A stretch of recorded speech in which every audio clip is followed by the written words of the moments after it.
I am Paul, and I'm Paul Bork with New Global Citizens. I'm the expansion manager for New Global Citizens here in Phoenix. And today with me is Kual. He is the Kuol Awan, and he is the executive director of the Lost Boys Center for Leadership and Development. He's a good friend of mine. Kual and I went to graduate school together where we studied human rights and social justice. So we're going to be talking this morning with Kual, learning about his amazing experiences and all the work that he's been doing over the years, both in Sudan as well as here in the United States and Arizona. So good morning, Kual. Good morning, Paul. Kual, why don't you go ahead and I'm going to let you introduce yourself a little bit more. Talk about what it is that you do with the Lost Boys Center for Leadership and Development, and then tell a little bit about yourself some more. Thank you, I will. My name is Kuol Awan, as Paul introduced earlier. I'm the executive director of the Lost Boys Center. We used to be called AZ Lost Boys Center, but now we are called Lost Boys Center for Leadership Development.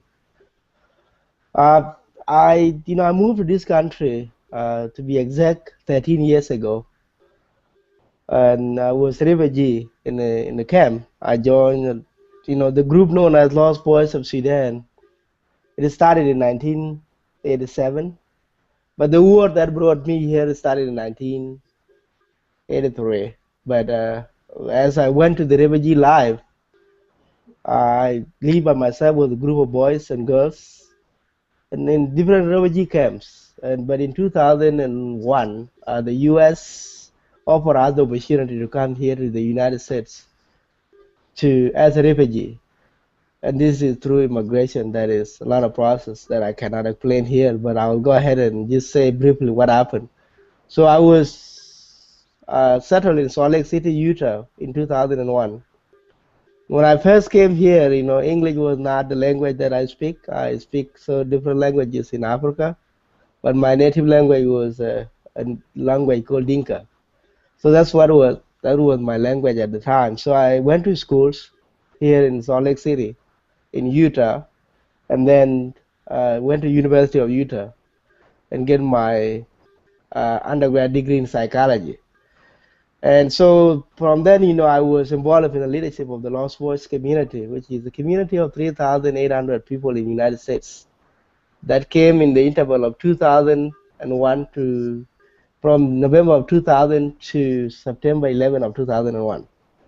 And they were in about 32 states at the time, but now we are all over the country. So coming here as a refugee, there were a lot of challenges that we were not able to get through because we came in a society that is more of a village life, and then we were brought to a society that is more of modern society that we didn't know how to navigate. And most of it was like, even the lights, it was hard for some of us to know how to turn on the light switch. So leave alone other things. So the Lost Boys Center, the organization that I run right now, was founded in 2002 here in Phoenix to help the Lost Boys to transition to American life. And that was to only help with finding the jobs, going to schools, and also even the map of the city where to go and where to go when you want to go somewhere. So that's what the work of the Lost Boy Center for the last 11 years. It just help the Lost Boy fill the school application, job application, and the social thing that you need to function in America. And that's how, somebody like me and the rest of the Lost Boys in the United States get help through the volunteer work that come through the Lost Boys Center here in Phoenix and other places in the nation that the volunteer come and help us to adapt to American society. Well, 11 years later, the Lost Boys Center accomplished what it was founded for. And then in 2011, also the country that we came from, South Sudan, got independent. And now the question become, we are now a global citizen. We are a citizen of the United States and also a citizen of South Sudan, country that is 85 illiteracy rate is very high percent. And also, the women education in South Sudan is only, the educated women in South Sudan, they say it is 6%, but the number is very questionable because Really, if the men are only 23% educated, in that part of the world, the women are not educated. So the Lost Boys Center right now, our mission is to focus on education in South Sudan. And the way we do it is we form what we call fellowship, and that is based on the Lost Boys who have completed colleges in America that wanted to go back and help in South Sudan for a period of 1 year to teach in elementary school what they call primary education there. And the idea behind that is to help the people that have been here to go back and help, and at the same time also to kind of send them back so that they can change their society by going to the government, starting their own business, anything that they can do to help that society to to reach the 21st century. The well has gone. Like in South Sudan right now, in the villages they're using cell phone, but the people that are using that cell phone are not educated. So it will be nice to give them an education. So that's what the Lost Boys Center for Leadership Development does. And that's what I am in charge, to help the Lost Boys who are all over the United States.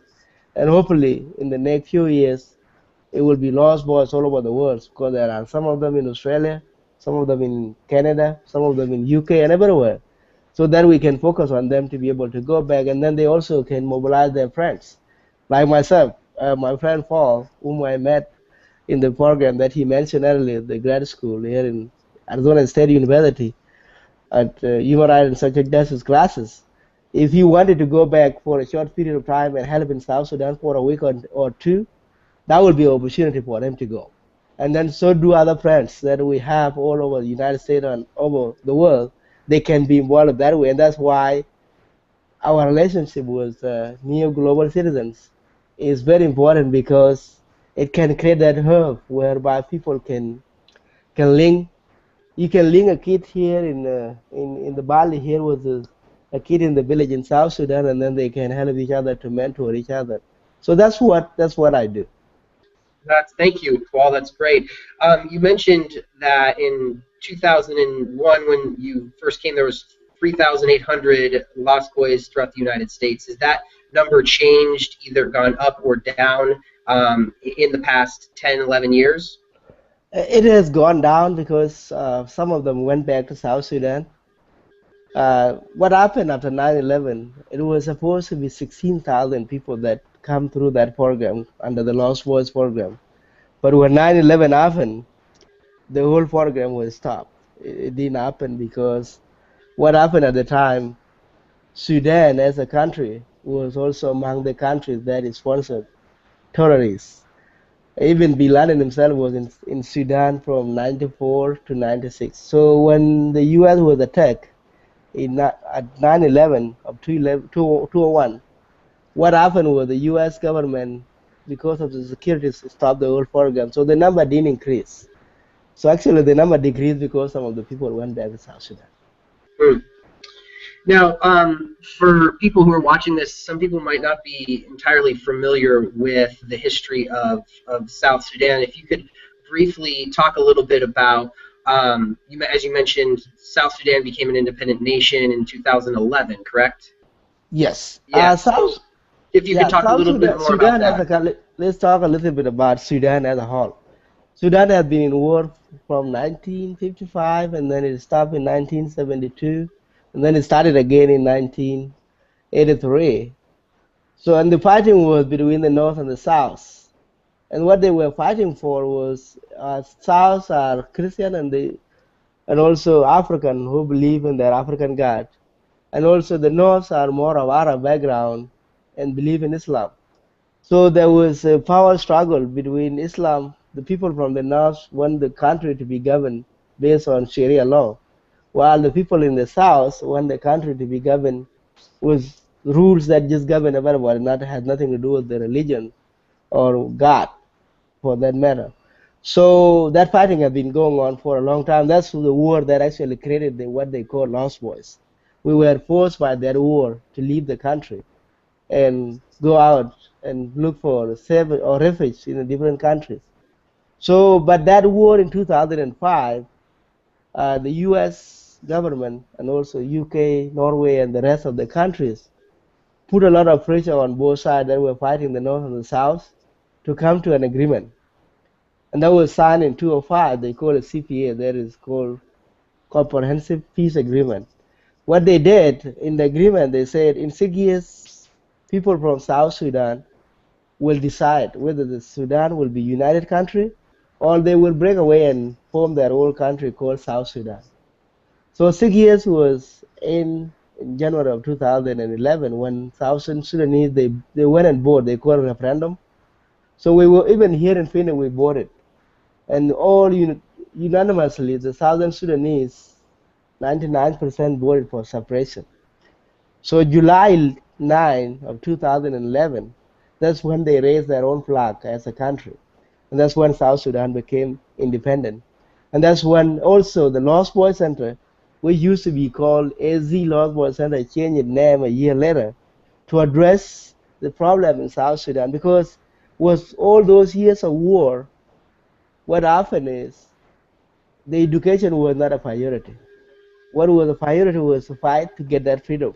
So that means a lot of generations got lost in the process here without getting education. So to be kind of exact, the people who have made it out of the country are the well-educated people of South Sudan. But people who are back in the country, they didn't get education because there was no system to educate them. So South Sudan right now is a country.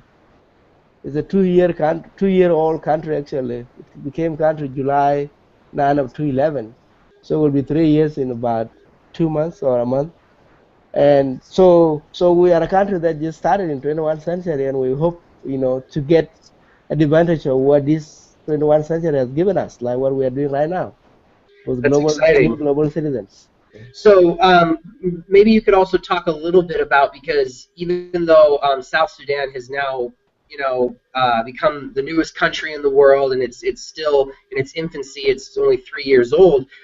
There are still struggles that South Sudan is facing now, and recent turmoil that's kind of happened. Can you talk a little bit about what is happening currently in South Sudan, and then also how you can see those situations being resolved in the future? Yes. What happened, after separation, we were all united in the South to fight against Arab, hoping, after we got independent, it would be a peaceful country.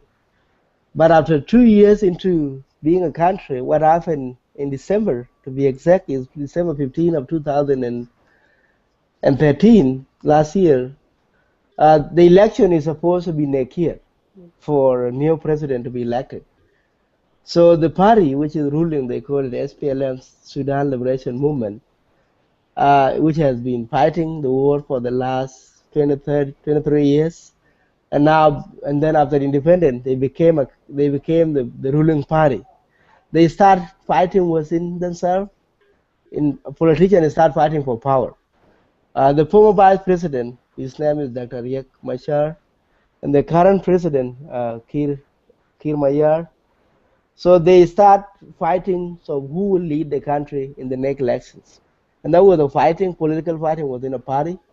But because the dynamic of our society is more of tribal kind of a society, and also because of the war, people pay more allegiance to their own tribemen than the nation.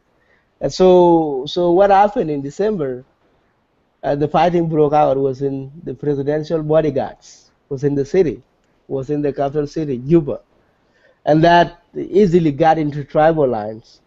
So that has caused a fighting that is going on right now between one faction being led by the former vice president, who is from another tribe, and then a president who is also from another tribe.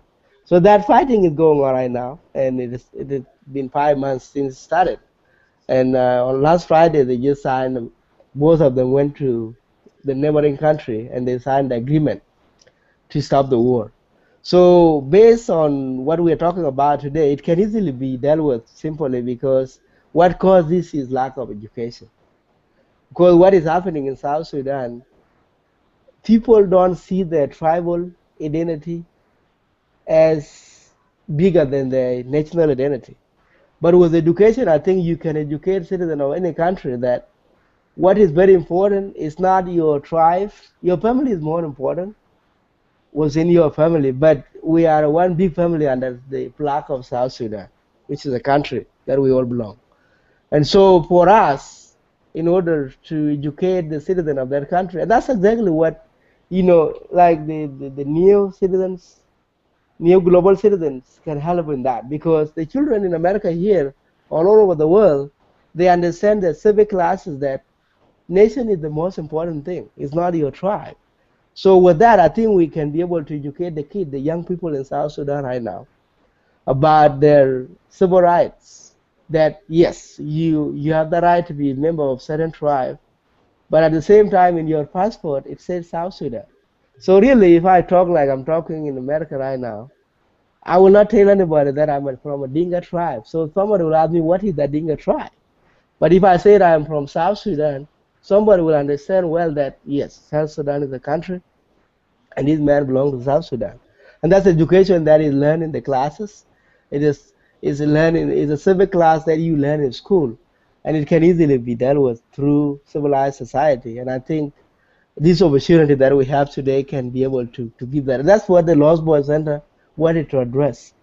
For us who have lived in different countries, we don't call ourselves citizens of South Sudan. It is in our passport that we are citizens of South Sudan or citizens of the United States. But really, we have learned a life whereby you can live anywhere. You can be a universal citizen that can live in China and still do what you can do in the United States. You can live in South Sudan and still do the same thing. And that's what 21st century actually brought us. So with that, I think the network that the new citizens, new global citizens, or new global citizen is bringing is what we wanted to embrace in South Sudan, so that we can take away that tribal cling, that people are clinging to their tribal. Yes, you can be proud of your tribe in your own community, but when it comes to national issues, you don't have to take a gun to fight because your man or your tribe man want to be a president. He can discuss that. He can bring up the ideas that can allow people to follow him, not the gun. Thank you. Yeah, that's really interesting, Kual. Thank you for that. Can let's say someone's watching this broadcast. What would you tell them? How can they get involved? How could someone in high school or someone in college or someone just watching this on the internet, how could they get involved with this issue and do something more? Well, this is a South Sudan issue, but this is a global issue, because an educated citizen somewhere in the corner of China or corner of South Sudan is a problem to us here in the United States, or it is a problem to somebody in Japan or anywhere. So, and I don't want to ask the kids in high school here in America to fly, jump on the plane today and go to South Sudan. They can start in their own schools by volunteering and engage in their, you start with your own history classes, understand what it means to be in the world and what is happening in the world. Getting yourself educated about what is happening in the world is the most important thing. And I think that's the only thing that I will ask first before I ask them to go to South Sudan. I need help in South Sudan very bad, but it will turn them off if I just take them to South Sudan. They will go and see these highly needed problems that need them to solve. But they are very young kids that cannot go there. So they can start within their own school by participating in their civic classes and understand their history classes. And I think start understanding the world, history of the world, and what is happening around them. Even here in Phoenix, I'm talking now in Phoenix, Arizona. But if you know Phoenix, Arizona, that how many kids in high school know that the Lost Boys have been in Phoenix for the last 11 years? Hmm. There are few that know because of their own activities in the school. And that's what I will encourage with the kids here in America to get involved in their schools, learn about the world. And after that, here is what the internet has given us. This technology has given us a lot of things that we don't know before. That you can be able to go to the internet, just put South Sudan in the map, in the Google, and then you will see what is happening there. And then now bring it back to Phoenix and see where do you start here. So in your school there will be club about international activities. You can join that and be part of it and participate in it. And now I will ask you Here I am here in the Valley. You can call the Lost Boy Center, or you can go to the Lost Boy website at www.lbcld.org, and then you can start learning about the Lost Boys. And also, we do what we call public engagement. This is public speaking. We go to school and speak. You can also call our center and say, "Can somebody come to our school and speak to this club?" Even two people, we can sit down and talk to them. And that's how we want to engage the kids. Awesome. And two, the kids that are watching this, the students that are watching this, if they're involved in New Global Citizens, they can always start up their after school program, get more involved with the after school program as well. But I love what you said, being aware of what's going on in the world and being engaged in the bigger world is really key to helping understand the bigger world and the complex issues that our world faces. Before we sign off here, what are some, you mentioned your website, which is www.lbcd.org. And then what about if someone wanted to learn more about Sudan and the issues and the conflicts? What's like a good book or possibly a documentary or another website that they could go to get more information about what you've spoken about and what's happening? Yeah, there's a lot of things being written about South Sudan by UN, United Nations. And I think the best website that you can go to is the UNICEF. You can go at www.unicef.org, and it has a lot to do with what is happening.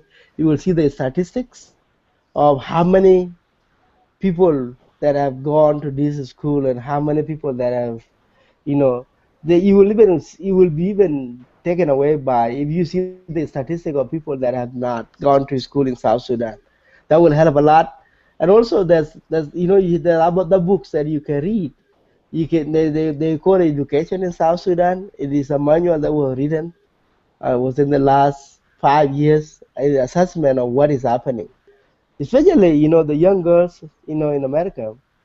In South Sudan, there is this problem between the men are the top of the everything, and that's why it's my opinion, but it can be right somehow. That's why South Sudan is not going anywhere because the education that is there is for only men are well educated, but the women are behind. But for the society to be well educated, I think everybody has to be part of what is going on. So for young ladies out there, I think you can also see there's what they call gender and education in South Sudan. It's a book, so you can also find it and read it, and I think it will give you the idea of what is happening. But really, you just put Google, you just put it, the easy engine that can help you is the Google. Just say it South Sudan education. You will see a lot of things coming up, and then you will pick what you want to read, and from there, I think you will be well informed about what is happening in South Sudan. Great. Thank you, Kual. How about how do I say thank you in Dinka? Hindi nga inchalet. Inkalej? Inchalet. Inkalej. All Yeah. right. Well, Inkalej, thank you, Kual, for your time. We really appreciate it, and we can't wait to see all the amazing things that you continue to do in Arizona as well as in South Sudan. Thank you, Paul, and thank you, New Global Citizens, for giving me this opportunity. All right. Take care. Thank you. Bye bye. Bye.